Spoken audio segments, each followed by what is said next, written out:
आप माँ बनने वाली हैं। ये अल्फाज थे या पिघला हुआ शीशा।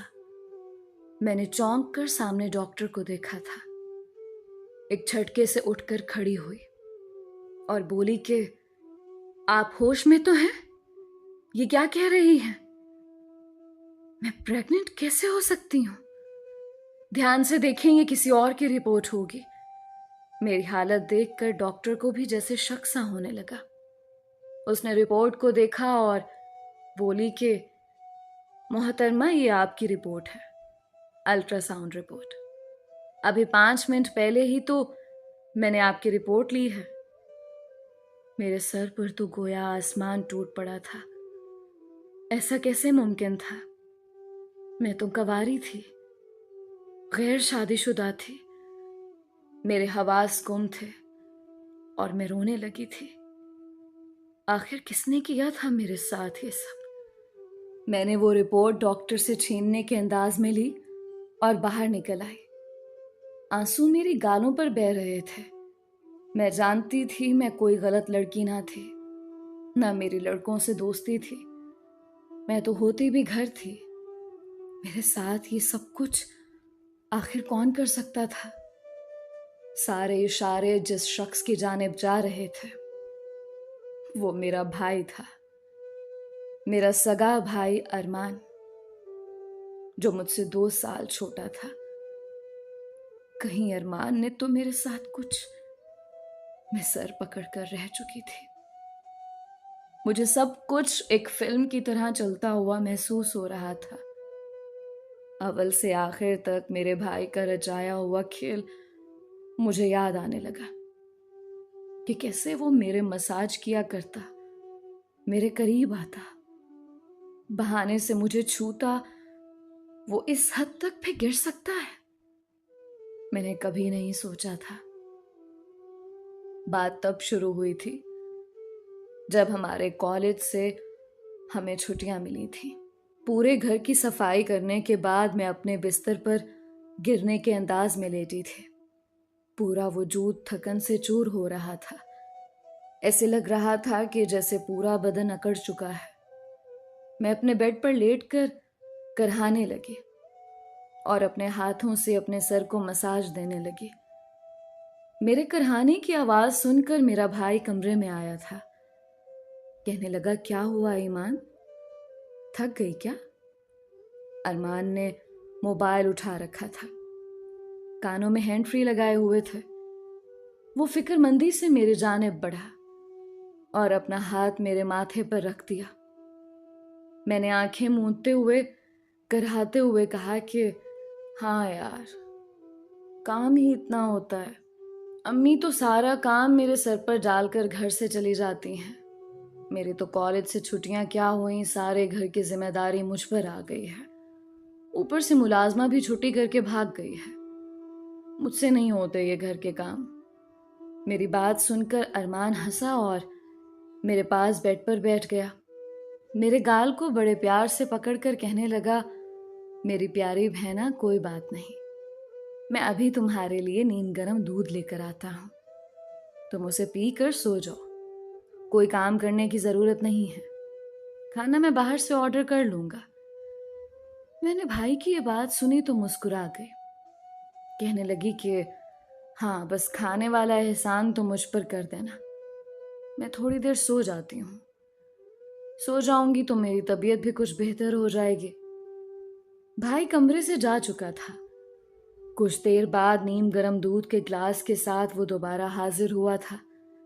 बेसाख्ता मुझे अपने भाई पर प्यार आया था। दुनिया में बहुत ही कम ऐसे भाई होते हैं जो अपनी बहनों का इतना ख्याल रखते हों। मैं दिल ही दिल में उसे ढेरों दुआएं देने लगी और वो नीम गर्म दूध का ग्लास पीने लगी। दूध पीने के बाद मैंने ग्लास एक साइड पर रखा और लेट गई। अरमान कहने लगा कि चलो मैं तुम्हारा सर दबा देता हूं, तुम सो जाओ। मैंने उसे मना भी किया कि तुम इतना सब मत करो, मैं बस आराम करूंगी तो ठीक हो जाएगा। मगर वो मेरे सरहाने बैठ गया और अपने हाथों से मेरा सर दबाने लगा। मुझे भी सुकून आने लगा था। दर्द की शिद्दत तो जैसे कम होती चली जा रही थी। मैं आंखें मूंद कर सोने लगी। कब मैं गहरी नींद में चली गई पता ही नहीं चला। कई घंटे तक मैं सोती ही रही थी। मेरी आंख अम्मी की आवाज पर खुली थी। मैंने हड़बड़ा कर आंखें खोली तो सर बुरी तरह बोझल था। घड़ी पर टाइम देखा तो रात के 8 बज रहे थे। मुझे तो झटका सा लगा था। इतनी देर तक मैं सोती रही थी। मुझे ठीक से याद था जब मैं लेटी थी तब दिन 12 बजे का वक्त था। 8 घंटे से मैं सो रही थी और मुझे कुछ होश नहीं था। बड़ी अजीब बात थी। अम्मी अब्बू तो कब के आ चुके थे। शायद थकावट की वजह से मुझे वक्त का एहसास नहीं हुआ। मैं उठकर जैसे ही 2 कदम चली तो मुझे चक्कर से आ गए। आंखों के आगे अंधेरा सा छा गया। अगर दीवार पर हाथ ना रखती तो यकीनन गिर जाती। मैं फ्रेश होकर बाहर आई तो खाने की मेज पर सब बैठे मेरा ही इंतजार कर रहे थे। मैं जाकर अरमान के साथ कुर्सी पर बैठ गई। वो भी मुझे मुस्कुरा कर देखने लगा। खाना खुद मेरी प्लेट में डालकर देने लगा और फिर अम्मी को नाराजगी से कहने लगा कि अम्मी आप ईमान पर बहुत काम का बोझ डालती हैं। अरे अगर वो मुलाजमा नहीं आ रही तो उसकी जगह कोई और मुलाजमा देख लें। ये बेचारी सारा दिन काम कर कर के थक जाती है। देखें तो क्या हालत हो गई है। रंगत पीली पड़ चुकी है। मेरी हालत वाकई कुछ खराब सी हो चुकी थी। मैं काफी बोझल सा महसूस कर रही थी। मेरे अम्मी अब्बू दोनों ही जॉब करते थे, क्योंकि सिर्फ अब्बू की जॉब से घर चलना मुश्किल था। ऊपर से हमारी पढ़ाइयों के खर्चे तो सिर्फ अब्बू की तनख्वाह से पूरे होने वाले नहीं थे। इसलिए मेरी अम्मी भी उसी कंपनी में जॉब करती थी जहां बाबा करते थे। वैसे तो हम सब ही अपने अपने काम पर चले जाते थे। मैं और अरमान कॉलेज जाते थे, मगर पेपर्स की वजह से छुट्टियां थीं, इसलिए हमें घर ही रहना पड़ता था। मैंने ये बात नोट की थी कि पिछले कुछ दिनों से मेरा भाई मेरे साथ कुछ ज्यादा ही अटैच हो चुका था। इससे पहले वो मेरे साथ रिवायती बहन भाइयों जैसा ही था, लेकिन जब से मुझे छुट्टियां हुई थी और मैं घर रहने लगी थी, वो मेरा बहुत ख्याल रखने लगा था। अगर मैं घर का कोई काम कर रही होती तो आकर मेरी मदद करवाने लगता। अगर मैं थक जाती तो मेरे हाथ दबा देता, मेरा सर दबा देता। मैं उसे मना करती रहती, मगर कहता कि नहीं, तुम थक चुकी हो, इतना काम करती हो, मेरा हक है कि मैं तुम्हें सुकून पहुंचाऊं। मैं भी खामोशी से लेटी रहती, मगर एक रात जो कुछ हुआ मैं यकीन नहीं कर सकती थी कि मेरा भाई कभी ऐसा भी कर सकता है। मैं अपने कमरे में सो रही थी। आधी रात के वक्त मुझे एहसास हुआ जैसे कोई मेरे कमरे में दाखिल हुआ हो। धीरे धीरे कदम चलता मेरे पास आकर बैठ गया। भले ही मैं सो रही थी, मगर मेरा जहन बेदार था। मैंने हड़बड़ा कर आंखें खोल दी। कमरा नीम अंधेरे में डूबा हुआ था। जब कमरे में देखा तो वहां पर कोई भी नहीं था। हाँ, अलबत्ता कमरे का दरवाजा थोड़ा खुला हुआ था। मुझे ठीक से याद था कि मैं सोने से पहले दरवाजा बंद करके सोती थी। फिर ये कैसे खुल सकता था? मैं नींद से भरी आंखों से उठी और जमाई लेते हुए दरवाजे को लॉक करने लगी। दरवाजा लॉक करने के बाद दोबारा पलट कर बेड पर सो गई। मेरी आंखें बंद थीं कि एक मर्तबा फिर मुझे कदमों की चाप सुनाई देने लगी। ऐसे लग रहा था जैसे धीरे धीरे कोई बेड पर मेरे पास बैठा हुआ हो। वो अपना हाथ मेरी जानिब बढ़ा ही रहा था, जबकि मैंने पलटकर पीछे देखा, लेकिन वहां कोई भी नहीं था। मुझे तो डर सा लगने लगा था। अजीब घबराहट सी होने लगी थी। कुछ मैं थी भी डरपोक। मैंने उठकर कमरे की रोशनी ऑन कर दी और दरवाजा खोलकर भी बाहर देखा, मगर वहां पर कोई नहीं था। आज से पहले तो ऐसा कभी भी नहीं हुआ था जो अब हो रहा था। प्यास से हल्क भी खुश्क होने लगा। तो कमरे का दरवाज़ा खोलकर कमरे से बाहर निकले। ऐन उसी वक्त अरमान भी अपने कमरे से बाहर निकला था। मुझे उठा देखकर कहने लगा कि क्या बात है आपी, अभी तक जाग रही हैं? मैं उसे बताने लगी कि कुछ नहीं, बस मुझे ऐसा महसूस हुआ जैसे कमरे में कोई और भी मौजूद है। पानी पीकर दोबारा कमरे में आई ताकि सो सकूं, मगर अरमान भी मेरे पीछे ही मेरे पास आ चुका था। कहने लगा कि आपको डरने की जरूरत नहीं है। अगर आपको डर लग रहा है तो मुझे बताओ, मैं आपके पास सो जाता हूं।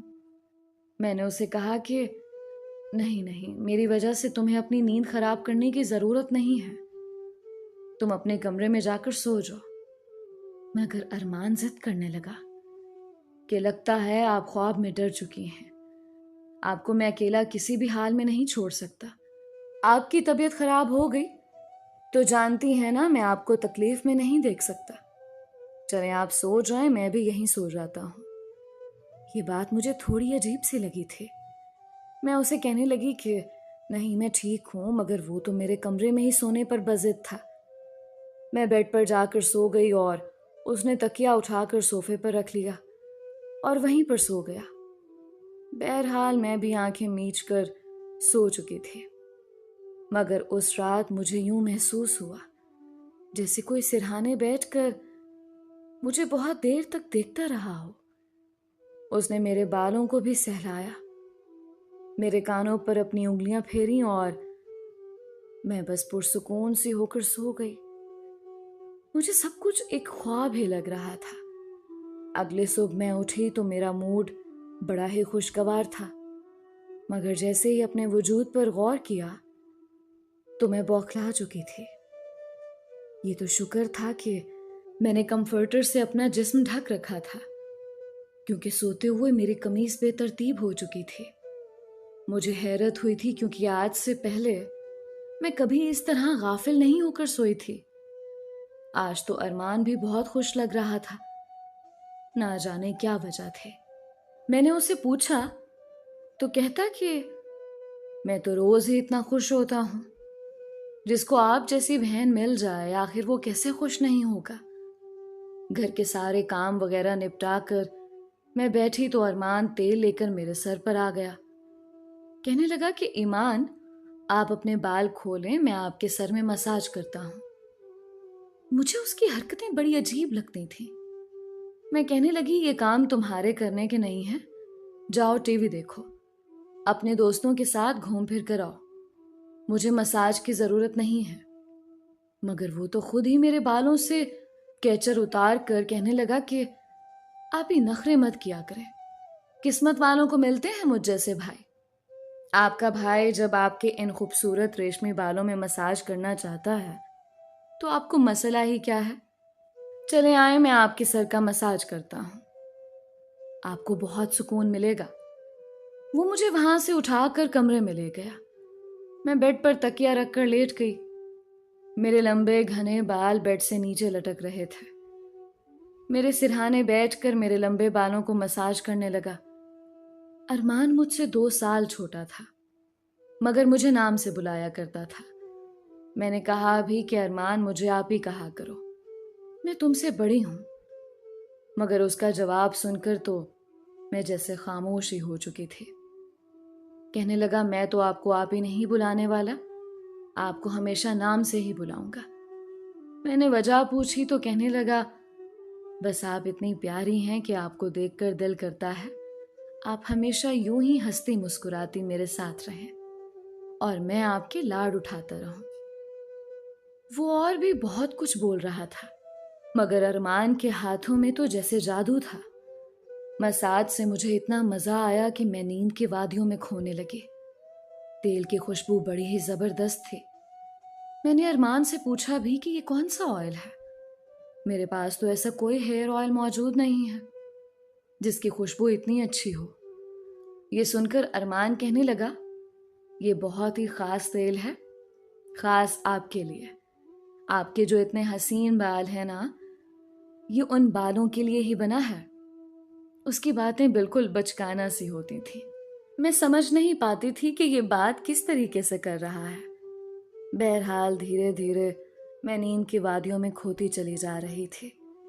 एक मर्तबा फिर मैं सो चुकी थी, मगर जब कुछ देर बाद मेरी आंख खुली तो मेरा पूरा वजूद दर्द से टूट रहा था। ऐसे लग रहा था जैसे मनो भारी वजन मैंने अपनी टांगों पर रख दिया हो। पूरे बदन में दर्द सरायत करता जा रहा था। मैं धीरे से उठकर बैठी और आसपास देखने लगी। जब अपने वजूद पर गौर किया तो मैं मुकम्मल भीगी हुई थी। ऐसे लग रहा था जैसे मुझे किसी ने नहला दिया हो। मेरे कपड़े भी गीले थे, पंखा बंद था और गर्मी थी। आखिर ये सब कुछ क्या हो रहा था? मैं बड़ी मुश्किल से बेड से उठी। मुझे चक्कर से आ रहे थे। मुझसे चलना दोभर हो रहा था, मगर मैं अपनी हालत समझ नहीं पा रही थी कि मेरे साथ ये सब कुछ क्या हो रहा है। बड़ी मुश्किल से चलकर वॉशरूम गई और फ्रेश हुई थी। अपनी हालत पर गौर किया तो ऐसा लगा जैसे मैं सो नहीं रही थी, बल्कि कोई मुशक्कत भरा काम कर रही थी। हल्क खुश्क हो रहा था। मैं जो कमरे से बाहर निकली तो मुझे सरगोशियों की आवाज आई। ऐसे लग रहा था जैसे अरमान किसी से हंस हंस कर बात कर रहा हो। घर में तो मेरे और उसके अलावा और कोई भी नहीं मौजूद था। फिर वो किससे बात कर रहा था? मैं पहले तो किचन में पानी पीने गई, मगर तब तक वो जो भी था गेस्ट रूम से बाहर जा चुका था। मैं किचन के दरवाजे से लगी खड़ी थी। जब अरमान गेस्ट रूम से निकला तो उसके हाथ में 5,000 के कई नोट थे, जिनको देखकर वो मुस्कुरा रहा था। मेरे माथे पर तो बल पड़े। अगले ही पल अरमान की भी मुझ पर नजर पड़ी थी। मुझे देखकर उसकी मुस्कुराहट सिमटी और रंग जैसे उड़ सा गया। कहने लगा, ईमान आप उठ गई? मैं चलते हुए उसके करीब आई। वो हड़बड़ाकर पैसे अपने पीछे छुपाते हुए पैंट की जेब में डाल रहा था, मगर उसका हाथ पकड़कर उन पैसों को सामने लाकर बोली, अरमान इतने पैसे तुम्हारे पास कहाँ से आए? वो नजरें झुका चुका था। कहने लगा, आप प्लीज पापा को मत बताना। मैं तो तजस्सुस में मुब्तला थे। मैंने कहा, ये पैसे अब्बू के लॉकर से तो नहीं निकाले? मैं सख्ती से बोली तो वो सहम गया। कहने लगा कि ये पैसे अब्बू के एक दोस्त देने आए थे। मैंने सोचा था कि ये अपने पास रखूंगा और लेटेस्ट मोबाइल ले लूंगा। अब्बू का कोई पुराना कर्ज था, वो उतार कर गया है। अगले ही पल वो पैसे मैं उसे ले चुकी थी और बोली कि खबरदार जो तुमने कुछ भी ऐसा किया। घर के हालात देखो किस कदर खराब हैं। हमारे माँ बाप दोनों नौकरी कर रहे हैं और तुम बजाय ये पैसे उनको देने के खुद छुपा रहे हो। अरमान शर्मिंदा था, मगर मैंने वो पैसे रात को अब्बू को दे दिए थे। अरमान ने मेरे साथ कोई बात नहीं की थी। आज तो वो सोने भी जल्दी चला गया।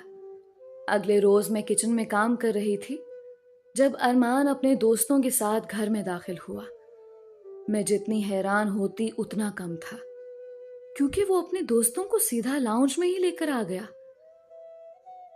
मैं उस वक्त दुपट्टा उतार कर एक तरफ को लटकाए बर्तन धो रही थी जब वो सब हंसते मुस्कुराते हुए अंदर दाखिल हुए। मैंने फौरन दुपट्टा किया और फिर अरमान को बुलाने लगी कि ये क्या तरीका है? तुम जानते भी हो इस वक्त अम्मी अब्बू घर पर नहीं है, फिर भी इन लोगों को घर लेकर आए हो। अरमान के तो तेवर ही बदल चुके थे। कहने लगा कि ये मेरा घर है। जब आपको मेरा ख्याल नहीं तो मैं आपका क्यों ख्याल करूं? अच्छा सा खाना तैयार करें, मेरे दोस्त लंच यहीं करेंगे। वो मुझसे बहुत ज्यादा नाराज हो चुका था, मगर अब मैं क्या करती? ये करना तो जरूरी था। मैं उसके दोस्तों के लिए खाना बनाने लगी तो वो बोला कि डाइनिंग टेबल पर सर्व भी खुद करें। मुझे अरमान का ये रवैया हैरान कर रहा था। सिर्फ इतनी सी बात पर आखिर वो ऐसे कैसे बदल सकता था? मैंने खाना मेज पर लगा दिया। मैंने गौर किया था कि उसके दोस्त बार बार मुझे घूर कर देख रहे थे। वो सभी मर्द थे। अरमान की उम्र से बहुत बड़े थे। अजीब तरीके से घूरते जैसे कच्चा ही चबा जाएंगे। मैं अपने कमरे में बंद होकर रह चुकी थी। जैसे ही वो गए तो मैं अरमान पर फट पड़ी कि दोबारा तुम्हारे दोस्त मुझे इस घर में दिखाई ना दे। मगर वो तो अगले ही पल मुझे कंधों से थाम कर झिंझोड़ चुका था। फिर अपने हाथों मेरे गाल थाम कर कहने लगा, उफ हो, इतना गुस्सा कहाँ से आता है आप में? नहीं आएंगे वो दोबारा, मगर आप इस बारे में अम्मी अब्बा को कुछ नहीं बताएंगे, ओके? कैसा शख्स था ये? कभी मूड कैसा होता था और कभी प्यार निछावर करने लगता। बहरहाल मैंने हाँ में सर हिला दिया और अपने कमरे में चली गई। मुझे अरमान की हरकतें कुछ मशकूक सी लगने लगी थीं, क्योंकि वो अब मुझे अजीब ही तरह से देखने लगा था। उस रोज भी जब मैं अपने कमरे में आराम करने के लिए सो चुकी तो अचानक मुझे अपने पैरों पर किसी के हाथ महसूस हुए। बौखला कर आंखें खोली तो अरमान मेरे पैरों को अपनी गोद में रखकर मसाज दे रहा था। मैंने उसे ऐसा करने से मना किया, मगर वो कहने लगा कि मैं जो कर रहा हूं मुझे करने दे। इस घर में एक मैं ही तो हूं जिसको आपकी इतनी फिक्र है। अम्मी अब्बू को तो जॉब से ही फुर्सत नहीं। खैर, मैं भी पुरसुकून हो चुकी थी। आंखें मीच कर सोने लगी। अरमान के हाथों के मसाज से तो मैं नींद की वादियों में खो जाया करती थी, मगर जब मेरी आंख खुली तो मेरे होश गुम हुए थे। मेरा सर बुरी तरह चकरा रहा था। बिस्तर की चादर बिल्कुल बेतरतीब हो चुकी थी। मुझे कुछ समझ नहीं आ रहा था कि ये सब कुछ क्या हो रहा है। इतना नहीं, बेड पर एक सफेद रंग की शर्ट भी पड़ी थी और साथ ही एक मर्दाना घड़ी भी पड़ी थी। आखिर ये किसकी थी? मैं तो कितनी देर कुछ बोल ना सके। सर में इस कदर शदीद दर्द की टीसें उठ रही थी कि मैं दोबारा बिस्तर पर गिर चुकी थी। ऐसे लग रहा था जैसे मुझे तो किसी ने बेहोशी की दवा पिला दी हो। मुझे अपने पास सरगोशियों की आवाज आ रही थी, मगर ये कौन बोल रहा था मैं पहचान न सकी। मुझे तो सिर्फ अरमान की आवाजें लग रही थीं। ऐसे लग रहा था जैसे अरमान मेरे कमरे में मौजूद हो, मुझे उठाने की कोशिश कर रहा हो। कुछ देर बाद जब आंख खुली तो सारा मंजर मेरी आंखों के सामने घूमने लगा। मैंने आंखें खोलकर सबसे पहले बेड की जानिब देखा, जहां पर शर्ट और घड़ी पड़ी थी, मगर अब तो वहां पर ऐसा कुछ भी नहीं था। आज फिर मेरी हालत बहुत अजीब हो रही थी। मैं बच्ची नहीं थी जो कुछ ना समझ सकती। घर में सिवाय मेरे और अरमान के और कोई नहीं होता था। लेकिन मेरे सो जाने के बाद आखिर ऐसा भी क्या होता था कि मेरा पूरा वजूद पसीने से शराबूर होता। ऐसे लगता था जैसे मुझे पानी से नहला दिया गया हो। सिर्फ इतना ही नहीं, मेरा जिस्म दर्द से चूर हो रहा होता था। रंगत तो बिल्कुल ही पीली पड़ चुकी थी। दिन ब दिन मैं कमजोर होती जा रही थी। उस रोज भी अरमान मुझसे बातें करने की कोशिश कर रहा था, मेरे करीब आने की कोशिश कर रहा था, मगर मैं बहाना बनाकर अपने कमरे में आ चुकी थी। जहन में ये बात आई थी कि अजीब वसवसे आने लगे थे। तबीयत भी खराब थी, मगर मेरी तबीयत खराब देखकर अम्मी भी परेशान होने लगी कि मैं कल ही ऑफिस से छुट्टी लेकर तुम्हारा डॉक्टर से चेकअप करवाती हूँ। आखिर क्या मसला है तुम्हें? देखो तो सही किस तरह जर्द पड़ चुकी हो। उस रोज सारी रात मैं उल्टियां करती रही, सांस फूल रहा था, ठीक से सो ना सकी। अगले रोज मेरे माँ बाप हमेशा की तरह फिर भूल कर अपने काम पर जा चुके थे। उन्हें तो शायद मेरी कोई परवाह ही नहीं थी। मैं खुद ही डॉक्टर के पास गई, जहां पर अल्ट्रासाउंड में आया था कि मैं हामला हूं। आखिर ये सब कुछ मेरे साथ कौन कर सकता था? अरमान मेरा भाई था, लेकिन फिर जहन में ये बात आई कि अरमान को तो मैं अपना सगा भाई समझती हूँ, जबकि ये बात किसी से ढकी छुपी नहीं है। कि अरमान मेरा सौतेला भाई है। वो मेरे माँ बाप की औलाद है, जबकि मैं तो अपनी अम्मी की पहली शादी में से थी। इस तरह की बातें मुझे कुछ गलत सोचने पर मजबूर कर रही थी। समझ नहीं आ रहा था कि किस मुंह से अपने माँ बाप को इस बारे में बताऊं। अरमान मेरे पास बैठा माँ बाप के सामने कभी मेरा हाथ पकड़ता तो कभी मेरी गाल खींच देता। अगले ही रोज मैं हॉस्पिटल गई और एबॉर्शन से पहले डॉक्टर से कहा कि इस बच्चे का डीएनए करें। डॉक्टर ने डीएनए रिपोर्ट पकड़ाई तो मैं तो जैसे सांस लेना ही भूल चुकी थी। मैं जो समझ रही थी वैसा कुछ नहीं था।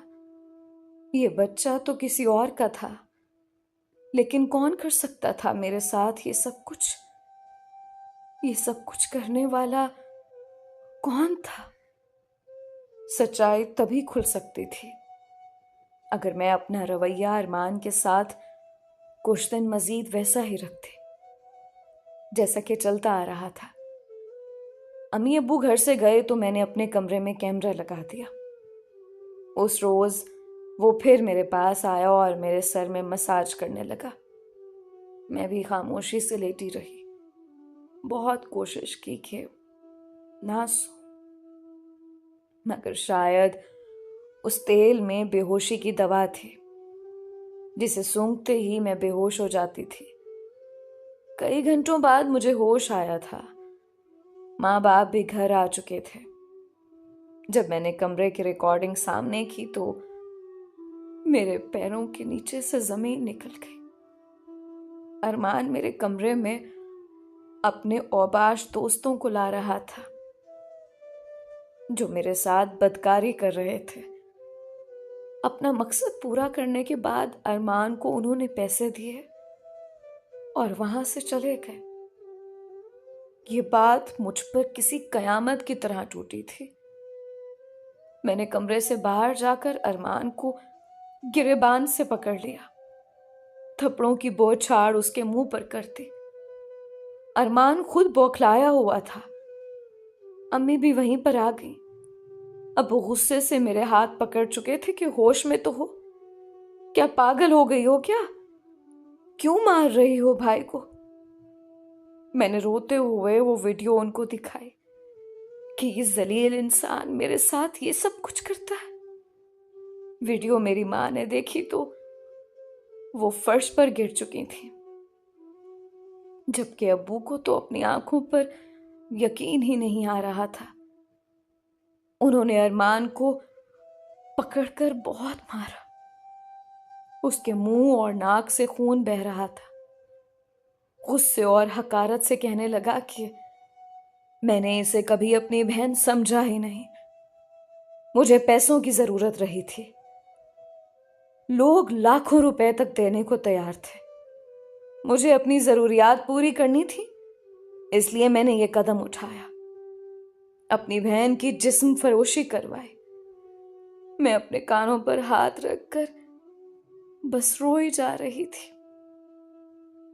अब्बू ने उसे इतना मारा कि वो लहूलुहान हो गया, मगर जैसे तैसे खुद को उनसे छुड़वा कर घर से भाग गया और दोबारा कभी पलटकर इस घर में नहीं आया। मेरे पेट में पल रहा बच्चा नाजायज था, जिसका मैंने अबॉर्शन तो करवा दिया, मगर मेरे भाई ने जिस कदर घिनौना खेल मेरे साथ खेला था, मैं मरते दम तक नहीं भूल सकूंगी। इस सारे मामले में आखिर गलती किसकी थी? मेरे माँ बाप की, जो पैसा कमाने के चक्कर में घर से और बच्चों से बिल्कुल ही गाफिल हो गए, या फिर मेरी कि मैं अपने सौतेली भाई के साथ अकेली उस घर में रहती थी।